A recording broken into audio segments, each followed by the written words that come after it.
Hello, Legion. This is Hadrian. Thank you for being here. Let's play some more of The Long Dark in our Survival School series. So we just stepped into the trapper's cabin, and it's actually pretty dark, and we need to get some rest. And I need to do that because I would actually... Oh, I see a lantern. Hey, I can even see it in the dark. Nice. We finally have a lantern, as well as a rifle. So we've got a fun-filled episode ahead of us. But before I really jump into that, I do want to go ahead and just sleep through the night, because we need to. So I'm going to drink some tea. This will improve my rest. I don't need to have my rest improved, but it'll still do that. And I guess I'll go ahead and eat my last whitefish here so that we can get rid of any lingering scent that we're giving off because we've been carrying meat. And then finally, to top off my thirst, let's drink some water, and we will have a proper look around the cabin here when I wake up. Let's see. I promise I know kind of where I am. Metal container. Bed. There we are. Feeling around in the dark. That's the other reason we need to sleep, is just so we can, see things. So I said 10 hours. Again, we're going to get less rest than that. We'll wake up probably after 7 or 8. There is a setting, by the way, for that. Oh, I'm crouched. That's why it was weird. There's a setting, by the way, for that called Rest as a Resource, which you can turn on and off in custom settings, which allows you to actually say, no, I actually don't want to wake up when I'm fully rested. I want to just sleep as long as I would like to sleep, which is the way that sleep originally was in The Long Dark. So for those of you who want to go back to that system, feel free to do so. Got some summit soda, some beef jerky, a snare. Hey, a simple snare used to capture small game. And I will show you how to set these up. Maybe even this episode would be fun to do. Actually, yeah, I think I will this episode. I'm going to use this snare as an example, but let me also open the workbench just to show you. From the workbench crafting menu, you can craft a snare this way as well. You need a cured gut and reclaimed wood. How do you get cured gut? I'll tell you this episode. But actually, I'll tell you right now because we have some stuff to set down. But we got a hook. We talked about crafting a hook in the last episode, or maybe two episodes ago now, I suppose. And then there's plenty of other items that you can craft here. And we're going to be talking about a lot of these fairly soon. But for now, let's kind of focus on hunting. Various sizes of game. We're not going to worry about hunting, unless we're forced to, we're not going to worry about hunting hostile game this particular episode. Also, let's see what that note read. It's in the journal.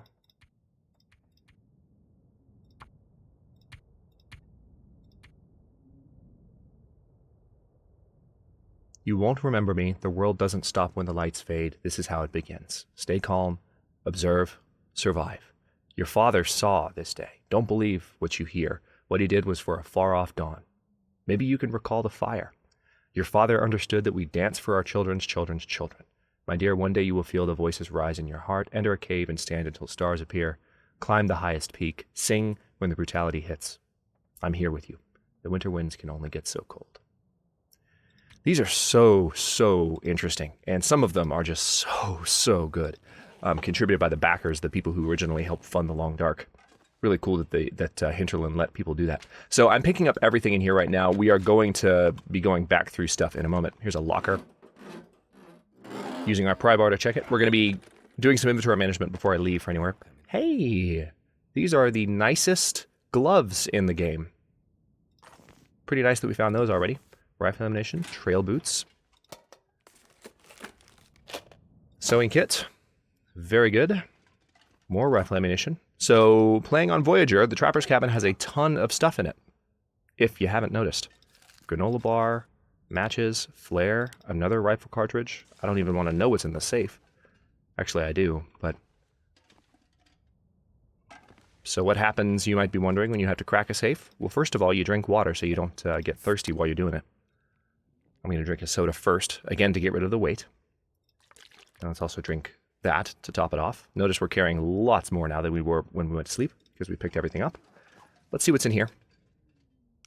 Opening safes in The Long Dark is really quite straightforward. You just, the same way that you would try and go for a lock, you start going clockwise. I like to basically hit the A key, which is, of course, if it would be the, you would go left on the movement joystick on the Xbox or PS4, but A is for strafing left on the computer. And I do it for about 4 or 5 clicks at a time, and I let go. That way you can kind of make your way slowly around these. And then notice at about 42 there, just make a mental note, okay, 42, then you go back the other direction. Works just the same as a real padlock. Okay. Too much talking. So 4226 or so. You have to go all the way around past 0 to reset the lock. Again, same as a padlock. All right, 27. 42, 27. Very easy. Just got to listen.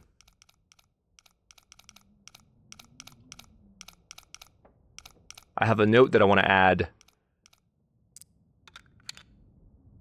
with regard to weather as well. So stay tuned for those of you who watched the previous episode, because there's one very, very big thing regarding weather that I didn't touch on that is interface related. And I'm actually kind of mad at myself that I didn't think about it.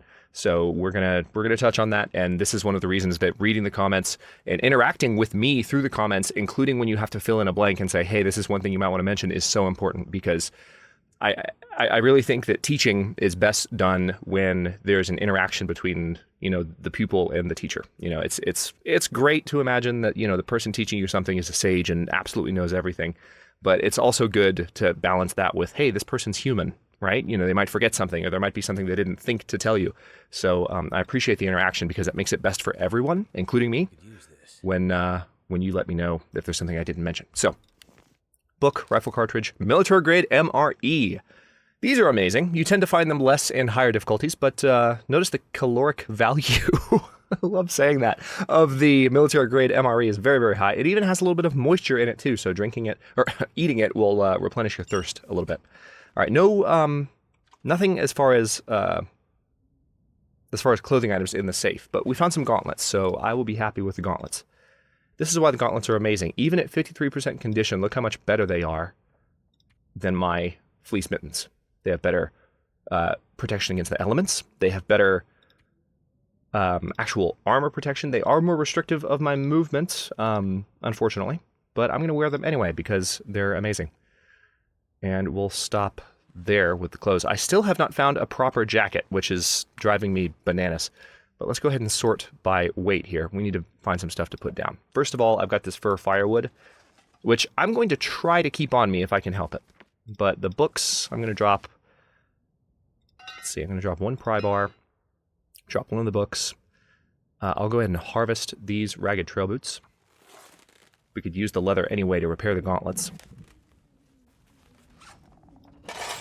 Drop one item of simple tools. For those of you wondering what tools do, I will show you before long. I'm going to drop this antiseptic as well. We'll put it in the medicine cabinet here.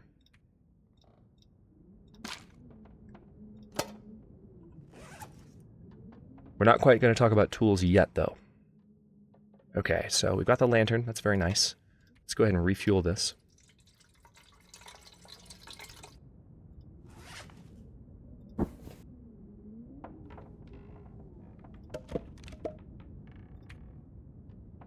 Still carrying a good bit extra. It's really the firewood that's doing it. Also the gauntlets that I just picked up. We're carrying a good amount of food as well. And the fact that I now finally have a rifle. That's not particularly helpful either.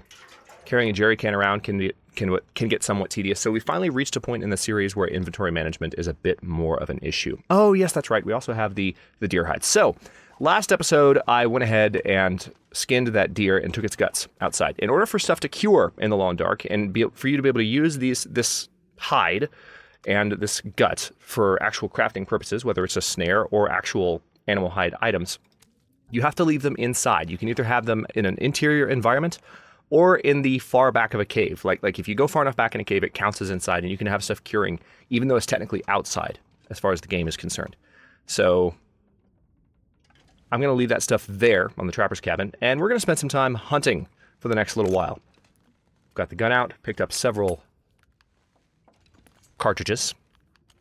So we're going to empty 2 clips, and then we've got 3 extra cartridges.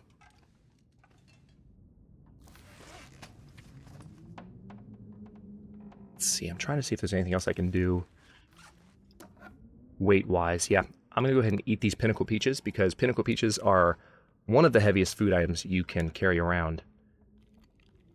So if we go ahead and do this now, that's a little bit less burden to worry about. And I will chow down on some cattails until... Oh, no. Didn't mean to do that. See, when you have things sorted by weight, that can sometimes happen where things change order, but the game keeps your selection on the particular square that you had selected. So the item you're looking at changes because of the sort that you have. So be mindful of that, because that can cause you to make mistakes sometimes if you're not paying attention to what you're clicking. Okay, let's repair this. I promise we're actually going to go hunting. We just we have to deal with this encumbrance issue. So I guess, I mean, we can definitely put down this sewing kit. By the way, when you have a ruined item like this, best way to get rid of it, like that. Pop open a container, put it in a drawer, and it will literally disappear, never to be seen again. Quite handy.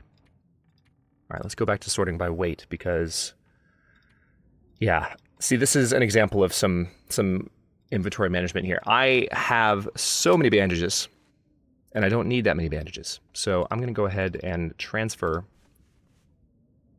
4 of them. So I just have the 2. I can make more cloth if I need. Stones are actually pretty heavy as well. Charcoal is pretty heavy.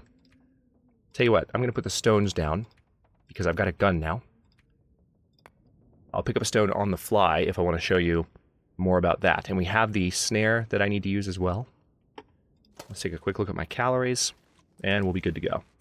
Yep, I think I can afford to eat 1 more canned item just to get rid of a little bit of extra weight. So, let us go hunting. We're going to start with large game, and actually, if that moose is still around, I'm going to go for it right now. I've never attempted to kill a moose before, but the principle, I would imagine, is somewhat similar to trying to down a deer. Yeah, the moose is still around. Okay, so when hunting passive game, and by passive I mean non-aggressive, and the moose is of course aggressive, what you generally want to do is, same as with a wolf, when you're ready to take a shot, you can't crouch with a bow and arrow until you have very high skill, but you can crouch with a rifle. And you can crouch and really use that to your advantage to sneak up on your prey. And I can't emphasize enough how important it is, especially when your rifle skill is not that high, to get close to the animal that you are trying to kill. Because there are some who will say that the shooting in the long dark is highly realistic. We need to talk about what just popped up on the screen in the middle top of the screen in just a second. Let me see if I can get it to pop up again. No, we will in a second. Maybe it's over here. Hang on. That's actually an important indicator, and we'll get to that in a moment. But let me finish my current thought, and I'll return to that in a second. That's the weather-related indicator that I was telling you guys about. So there are people who will say that the shooting in the long dark is highly realistic, and it is highly realistic. There are those who will say that it is perhaps a little too realistic. I'm in that camp, but for better or worse, it is the way the game is. You should understand that this is not a first-person shooter. I am saying all of this just so that you understand this is not your typical point in the general direction with some degree of certainty at an animal, and you will, get the shot when you think you would. Most first-person shooters, if I were to fire right now, it would be virtually a guaranteed kill if you're careful enough. But in this game, you really have to have the rifle in good condition. Let's actually check that really quickly. Let's see how clean the rifle is, because we have a rifle cleaning kit. Yeah, you know what? I'm going to go ahead and clean this right now. Just going to crank the condition up on this thing. It's going to take a little bit of time. It takes 12 minutes for each cleaning. And now we're at 72%. I'm going to do it one more time. You need to be well rested so that your aim is true. The more exhausted you are, the more the rifle will sway. And they actually did add rifle sway fairly recently in the long dark. So you have to pay close attention to how the gun is actually moving, and you have to pull the trigger at the right moment. You can't just, you used to be able to just raise the rifle and hold it perfectly level. Now, how exhausted your character is not only affects how much the rifle sways, but the longer you hold the rifle up, period. It's a rifle. It's heavy. Like, it's going to, the longer you hold it up, the less steady your hands are going to be, even if you are a hardy person, so to speak. So just be aware of that. All right, we've got quite nice weather at the moment. So The next thing I'll tell you is when you actually want to take the shot, the best indicator I can give you is notice the very tip of the sights actually are a little bit brighter than the rest of the sight. That's just a graphical thing. It's not meant to be like, it's not meant to be the, hey, you should aim here. It's just the tip of the sight. But typically speaking, the best time to take the shot is right now, when the tip of the sights is lined up with the rear sights horizontally, and you want to shoot using that very bright tip. That's where you're most likely to hit. And then where do you want to shoot for? Should you go for a headshot? Should you go for a body shot?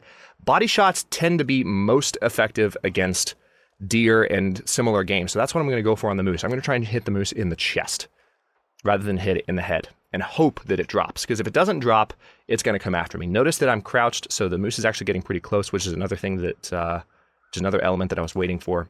So let's go for this and see how it goes. Hang on, we're going to wait for it to raise its head. I'm a little nervous because I've never shot at a moose before, so...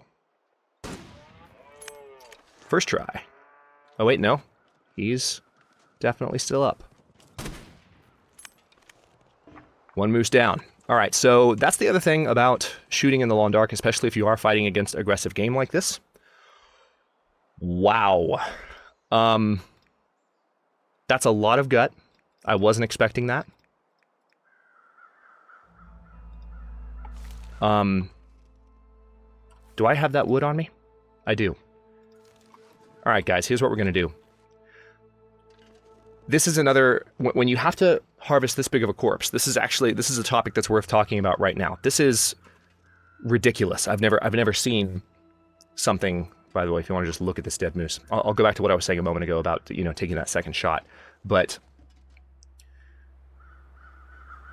you generally may have to, when you have a corpse like this, you may have to light a fire by the corpse in order to make sure that you stay warm enough and that the elements are kind to you, you know, while you're dealing with the corpse. Especially because, you know, these things can freeze over time, and you want to keep it warm to where your work, you know, stays relatively, to where your work is kind of protected, because the more frozen a corpse is, the longer it takes to do things. So I'm going to go ahead and start this fire. The advantage of doing this, of course, is that also I will lose a little bit of the weight that I'm carrying. I'm going to drop a book, I'm going to drop some wood onto this fire, and we may actually go back out and see if we can get some additional wood from nearby. But I don't have a hatchet yet, I don't think, of all things, so I don't know how easy it's going to be for me to just grab a bunch of additional wood, unless I break down some reclaimed wood items from inside the trapper's cabin. So we're going to talk about harvesting this corpse. But anyway, what I was saying a moment ago is that, you know, you might take that initial shot, whether it's at a wolf, at a bear, and you have to really keep your wits about you, because it might involve, you know, taking a shot at an animal that's going to charge you is probably going to involve taking a second shot, whether your first shot hit or not. And speaking of that, also, one thing that you can be aware of to judge whether or not you've hit an animal, especially if it does run from you after that first shot, one thing you can be aware of is when you hit an animal, if it runs or if it charges you, you will see an indicator on the right-hand side just to see that your shooting skill has gone up, okay? So that's the first thing that you should know about, you know, judging whether or not you've hit an animal. Yes, you might see a little spurt of blood, and that'll indicate it, but the surest way to know that you've hit something is if you see your skill go up. If your skill doesn't go up, you're either at maximum skill or you missed. So just be aware of that. So now that I'm harvesting this carcass, if I wanted to, I could take this entire thing inside. I could quarter it, that way I could deal with harvesting this hide and these guts indoors and not have to worry about the elements, which is an option they added in a more recent patch in the Long Dark after the previous survival school. This would take 2 hours, it would burn 450 calories. Or I could harvest these things individually. Now, harvesting it individually requires that you make sure you have the right tool for each job. I've got a hunting knife here, so we're going to use that for, let's see, I think we're going to go ahead and get the hide first, as well as, let's say, 6 guts. We're just going to start with that. Kind of do this in chunks. Now, I no longer, of course, I do have the option of harvesting the, or of quartering the corpse, so we might do that as well, just to show you what that's like. All right, we've got 2 hours left on the campfire, and the weather's still pretty decent. This corpse is in the wide open, by the way, or this carcass is in the wide open. So one of the issues that I'm facing is that if the wind picks up, that fire is going out. period. It's just that fire is going out. But that's the risk that you take. And it can be good to have a fire by the corpse just to keep it warm. Carcass, sorry. Corpse is human, carcass is animal. That's the terminology there, in case you weren't aware. Somebody pointed that out to me in a comment a while ago, and I really appreciate that, because it's the kind of thing, oh, hey, sewing kit. That's the kind of thing you know, but, like, unless you are really consciously keeping that stuff in mind, it can slip your mind. All right, let's go ahead and drop those guts, have them curing as well, and let's go back outside with some of the wood that we just broke down. We'll add that to the fire. Also, this scrub brush will give us 7 sticks, which is about another hour. 8 minutes times 7.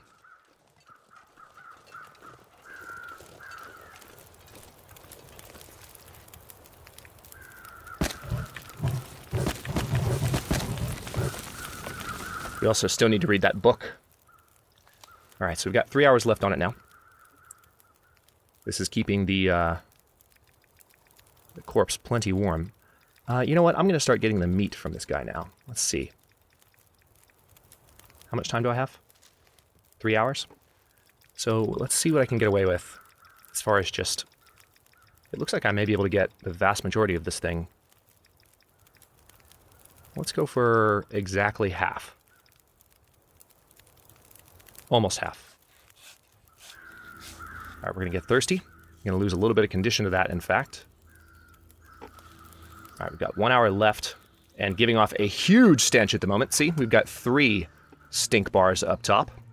And no, I have not forgotten to talk about the weather indicator as well. We'll get to that at the end of the episode as kind of a footnote. It's very, very important. And right now, there's actually no reason to bring it up. Okay, I'm going to put the meat that I picked up right here in the snow.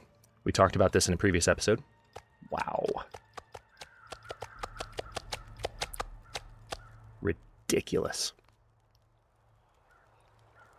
Okay, so we had, what, an hour left on that fire? And we still have... Let's pop inside really quickly because I want to try and get this entire corpse. We can quarter it to bring the rest in, maybe. Let's get the lantern out. Because I need to see what else I can break down in here, if anything.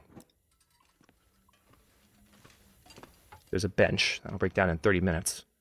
Yeah, let's do that. We can go back outside and get a little bit more out of that fire. That requires a hatchet. This requires 45 minutes. I don't think I have 45 minutes. Chair require... Yep. Not going to try it. We're just going to make do with what we've got left. And I'm curious to see... I haven't quartered as many corpses in the Long Dark. So I'm curious to see if how much I've taken off this moose reduces the quartering time. Because you would think that it would. But I literally don't know, because it's not something I've done as much.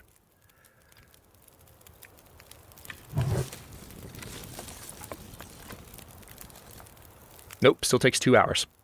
So, yeah, tell you what. Let's go ahead and do that for the remaining time. We're going to get a little cold here. The fire's going to go out. But now that we've quartered it, here's what happens. You get to pick up what's left. Wow. We are completely encumbered. We're not going to be able to carry all of it.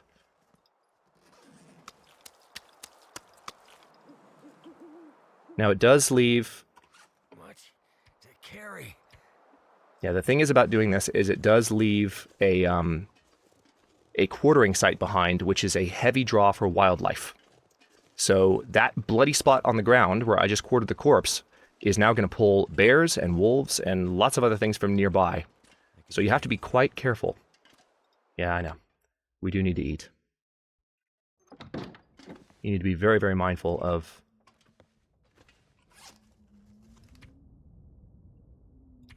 what you do with that. All right, let's go ahead and drop these guts as well.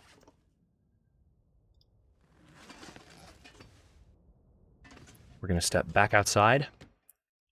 So hopefully I've filled in some blanks this episode with the quartering system and how all that works. Let's go ahead and eat some of the heavier items that I have. I can eat this MRE and replenish most of my calories. Normally, I wouldn't eat an MRE in a situation like this. Obviously, that's something you want to save for emergency situations, especially on higher difficulties. Let me get the gun out, because if that bear's nearby, he might be coming for this quartering site. And we want to be ready. Burned out campfire. Too much stuff to carry.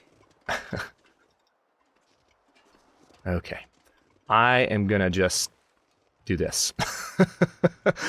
We're going to trudge slowly back towards the camp, just like this, or towards the house. But meanwhile, while this is going, Gear's starting to slow me down. I want to talk about that indicator that we saw in the middle of the screen earlier in the episode. We can't see it right now. We can only see the fact that we're giving off a huge stink with the amount of moose hide that we're carrying, and the amount of moose meat that we're carrying. But what I want to go ahead and mention is that when you are in wind, especially when you need to hide from the wind, there is a very, very useful indicator. It's the one that popped up earlier in the episode when I was sneaking up on the moose, and I wanted to make sure it popped up again so I could show you. There is a indicator that looks like a shield with a little wind icon on it. That is telling you that your current spot is blocked from the wind. That is based on wind direction. So depending on where you're standing, if the wind direction changes, guess what? You might actually find that you are no longer protected from the wind the way that you were just a moment ago. So you need to be careful if you are establishing a fire, say, in an area that,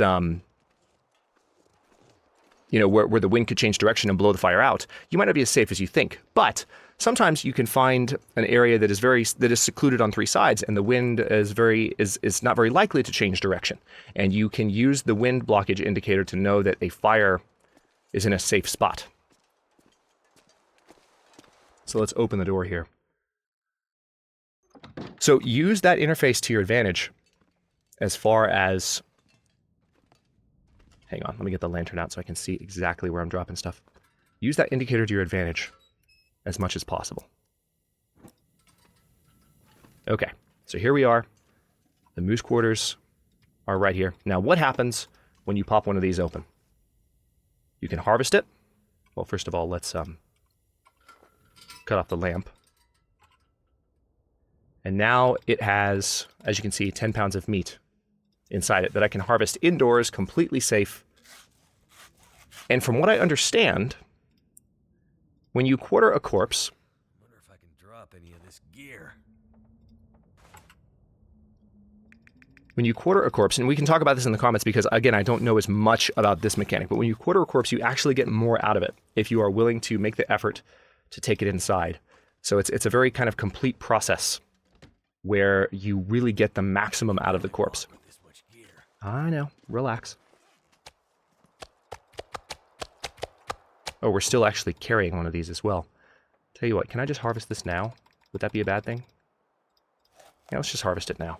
It's a little cold, but not cold enough to where I'm worried about my condition. Just watch that meter while I do it. You can hit escape anytime you want and cancel it. I feel so tired.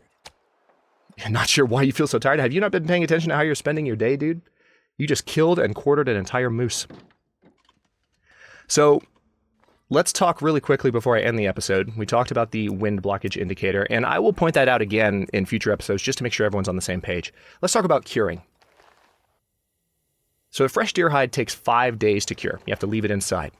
Fresh moose hide, whoa, that thing's huge. Takes 10 days to cure. But you have to leave it inside. One of the really handy things that you can do... Hang on, let's go ahead and take care of this last quarter. One of the really handy things that you can do with any hide that you need to cure is if you need to be mobile and you don't have a base, notice that I'm getting Carcass harvesting skill every single time that I work with these quarters. One of the things that you can do is you can take a hide with you, take your guts with you. When you're sleeping for the night, put them down in whatever cave or interior environment you're sleeping in. And then... Yeah, I'm out of water, so I'm going to need to get water when I wake up, or I need to break down something now. Yeah, let's actually do that. There's a chair right here. I'm going to break this down, start a quick fire, get some water before I end the episode, because it would be terrible. Here's the wood stove.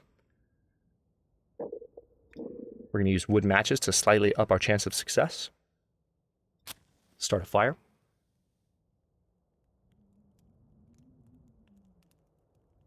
So yeah, when you carry around the guts and the hides with you, if you don't have a base that you can just leave them until they're done, just put them down at night when you're resting. This is something that I'm actually not very good at in my Against All Odds series, but or in my other YouTube content for that matter. I might be slightly better at it when I'm playing offline, but the point is you can do that in order to cure things on the go. We might actually leave the items here in Trapper's Cabin because for the purposes of survival school, we can use this as a hunting base for the next couple of episodes while I keep talking about different types of game that you can hunt, hunting hostile game like deer and wolves, which we'll talk about in coming episodes. We're going to have a hunting focus for the next little while, but right now we're going to have a drinking focus. I'm going to go ahead and go for gold here. We're going to do 0.8 gallons. We've actually almost stayed up all night, It's just disappearing. which is unfortunate.